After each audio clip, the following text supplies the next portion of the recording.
अमरावतीमध्ये बोलताना बच्चू कडू यांनी पुन्हा एकदा सरकारवर जोरदार टीका केली आहे। त्यांनी म्हटलं, हे सरकार डुकरासारखं बेकार आहे। एक वेळेस डुक्कर परवडलं, पण हे सरकार नाही। त्यांच्या या वक्तव्यामुळे राजकीय वर्तुळात खळबळ उडाली आहे।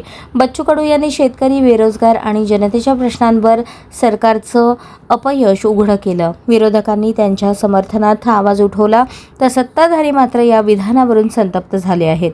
बच्चू कडू यांच्या या वक्तव्यावरून पुन्हा एकदा महाराष्ट्राच्या राजकारणात वादळ उठलं आहे। सरकार ह्या डुकरासारखंच आहे, बेकार आहे एकदम। डुक्कर परवडलं म्हणून साले भोसून ते कम से कम पेराच्या अगोदर तरी दाणा खातंय, हे साला हाती आल्यावर हात मारत राव। म्हणजे डुकरापासून वाज, याच्यापासून वाज, सगळं अंगावर आहे त्याच्या।